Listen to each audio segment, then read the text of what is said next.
മാർക്കാക്കിയിട്ടൊന്നുമില്ല. ഇന്ന് ബദറിലെ പൊതു ഖബർസ്ഥാനാണ് ഈ ഖബർസ്ഥാൻ. ഇതിന്റെ ഉള്ളില് ബദർ യുദ്ധത്തിൽ ഷഹീദായ എത്ര ആളാണ് ബദർ യുദ്ധത്തിൽ ഷഹീദായത് അറിയാം? 313 ആള് മരിച്ചിട്ടില്ല.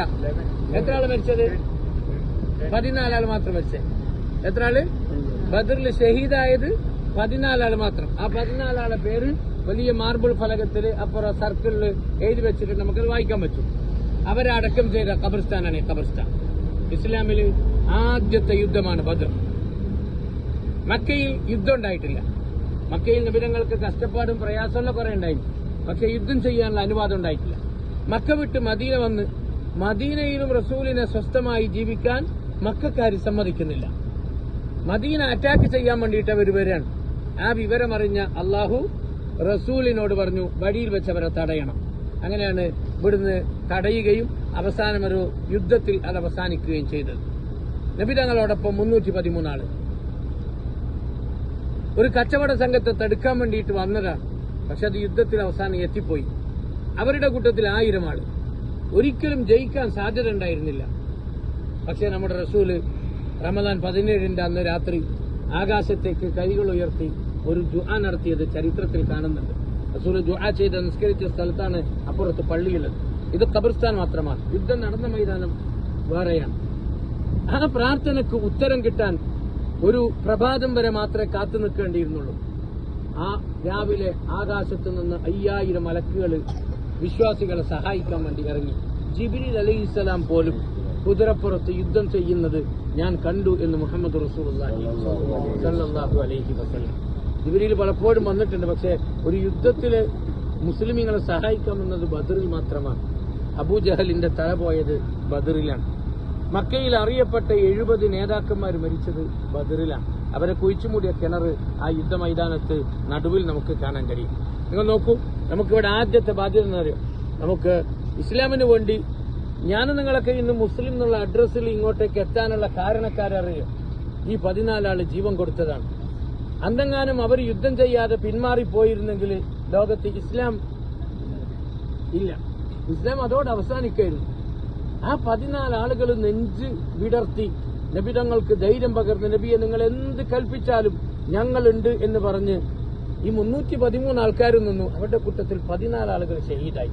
ഇസ്ലാമിലെ ഏറ്റവും പോരിശയുള്ള ശുഹദാക്കളാണ് ബദരീങ്ങൾ. നബി സല്ലല്ലാഹു അലൈഹി വസല്ലം പറഞ്ഞെന്തറിയോ? ലൻ യദ്ഖുലൻ നാറ അഹദുൻ ഷഹീദ ബദറ. ബദറിൽ വന്ന ഒരാളും നരകത്ത് പോവില്ല. ബദറിൽ വന്ന ഒരാളും മരിച്ചാളും ബാക്കി ജീവിച്ചാളും ഒരാളും നരകത്തിൽ പോവില്ല. അവർക്ക് സ്വർഗ്ഗം ഉറപ്പുണ്ട്. മരിച്ച 14 ആളുകളെ കുറിച്ച് ആകാശത്തു നിന്ന് ഇറങ്ങി ആയത്ത് കണ്ടിട്ട് ബാക്കിയുള്ളവർക്ക് അത്ഭുതമായിപ്പോയി. സ്വർഗത്തിലെ പാറിക്കളിക്കുന്ന കിളികളാണ് ബദരീങ്ങൾ എന്ന് അല്ലാഹു സുബ്ഹാനഹു വ തആല അവരെ കുറിച്ച് ഖുർആനിൽ ആയത്തിറക്കി. ജീവിച്ചിരിക്കുന്നവരോട് പറഞ്ഞെന്തറിയോ? നിങ്ങൾ എന്തെങ്കിലും തെറ്റ് ഇനി ചെയ്താൽ പോലും അല്ലാഹു നിങ്ങളെ ശിക്ഷിക്കൂല, നിങ്ങൾ ബദർ യുദ്ധത്തിൽ പങ്കെടുത്തതുകൊണ്ട്.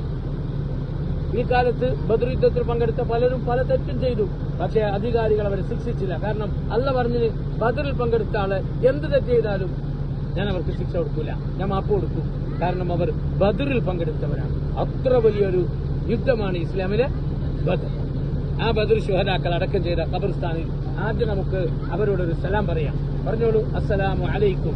അസ്സലാമു അലൈക്കും യാ ശുഹദാഉ ബദർ വഇന്നാ ഇൻഷാഅല്ലാഹ് ലാഹിഖൂൻ നസ്അലുല്ലാഹ ലനാ വലക്കും ആഫിയ യഗ്ഫിറുല്ലാഹ് ലനാ വലക്കും. അല്ലാഹു സ്വർഗ്ഗത്തിൽ ഇവരുടെ അയൽവാസികളായി നമുക്കും ഇരിക്കാനുള്ള തൗഫീഖ് അല്ലാഹു എത്തിക്കുമാറാകട്ടെ. ഇവർ ലോകത്ത് ബാക്കി വെച്ച ഒരു ദീൻ, ആ ദീനനുസരിച്ച് ജീവിക്കാൻ അല്ലാഹു നമ്മെ അനുഗ്രഹിക്കുമാറാകട്ടെ.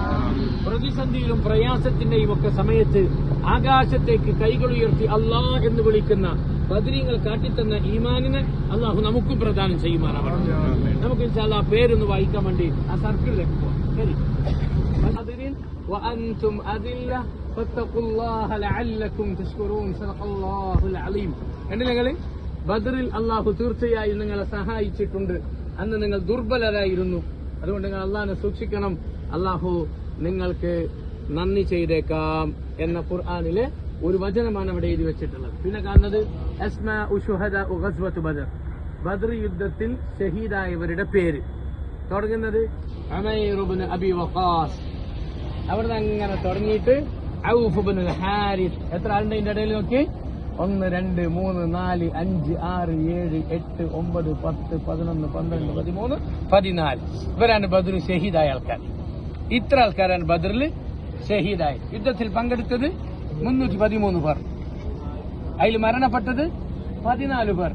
അതിൽ ആദ്യത്തെ പേര് ഉമൈർ ഇബ്നു അബി വഖാസ്. വെറും 16 വയസ്സുള്ള സഹാബിയാണ്.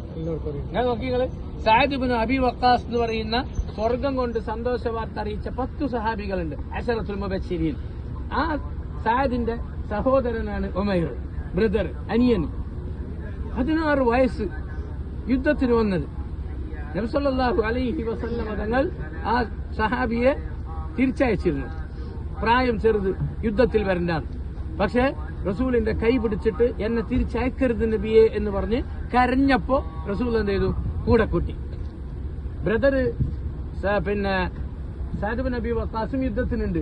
അദ്ദേഹം പറയുന്നത് എന്റെ അനിയന് യുദ്ധത്തിന്റെ കുപ്പായ ഇടാൻ അറിയുന്നില്ല, എന്റെ അനിയന് ശരിക്കും വാള് പിടിക്കാൻ അറിയുന്നില്ല. ഞാനാണ് പഠിപ്പിച്ചു കൊടുത്തത്. എന്ത് ആവേശം എന്നറിയോ? ദീനിന് വേണ്ടി പണിയെടുക്കാൻ അവർക്ക് ഭയങ്കര ആവേശമാണ്. 16 വയസ്സുള്ള നമ്മളെ പുരയിലുള്ള കുട്ടിക്ക് ഹാലി ഇത് മാത്രമേ അറിയുള്ളൂ. ഒരു സാധനം വാങ്ങി വെച്ചാൽ നേരെ വാങ്ങിയിട്ട് വരാൻ അറിയില്ല. പക്ഷെ ഇവിടെ 16കാരൻ ബദരീങ്ങളുടെ ലിസ്റ്റിൽ 1ാമത്തെ ആള്. 16ന്റെ പ്രായത്തിൽ പ്രായപൂർത്തി എത്തുന്നതേ ഉള്ളൂ. സുബ്ഹാനല്ലാഹ്, അത്ഭുതമാണ്. പിന്നെ അങ്ങനെ നമ്മൾ വായിച്ചു വന്നെങ്കിൽ നിങ്ങൾക്ക് വേറൊരു സാഹിബിനെ കാണുക, സഅദ് ഇബ്നു ഖൈസമ. കണ്ടെങ്കിൽ സഅദ് ഇബ്നു ഖൈസമ എന്ന് പറയുന്നത് മദീനക്കാരനായ സ്വഹാബിയാണ്. ഇതിൽ മക്കക്കാരുണ്ട്, മദീനക്കാരുണ്ട്. കാരണം 200 ചില്ലാനം ആളുകൾ മദീനക്കാരായിരുന്നു നബീന്റെ ഒക്കെ ഉണ്ടായത്. 60 ചില്ലാനം മക്കക്കാരായിരുന്നു ഈ 313. അങ്ങനെ മിക്സ് ആയിട്ടുണ്ടായത്. ഈ സഅദ് ഇബ്നു ഖൈസമ മദീനക്കാരനായ സഹാബിയാണ്.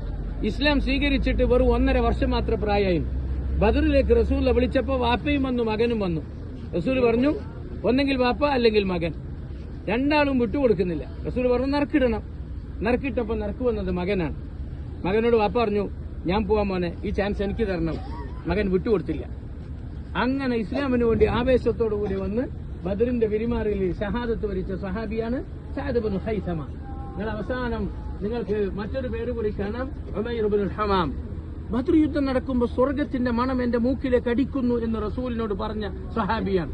സ്വർഗത്തിന്റെ സുഗന്ധം ജീവിച്ചിരിക്കുമ്പോൾ തന്നെ മൂക്കിലേക്ക് അടിച്ചു വീശുക. റസൂൽ പറഞ്ഞപ്പോ ആ സഹാബിയോട് പറഞ്ഞു ഖൂമു ഇലാ ജന്ന, നടക്ക് സ്വർഗത്തിലേക്ക്. പിന്നെ നേരെ പോയി പടവട്ടി മരിക്കുകയായിരുന്നു. നമ്മുടെ നേതാക്കന്മാരാണ്. ഇവരാണ് നമ്മുടെ സ്വർഗത്തിലെ നേതാക്കന്മാർ. ഇവരെയാണ് നമ്മൾ സ്വർഗത്തിൽ കാത്തിരിക്കുന്നത്.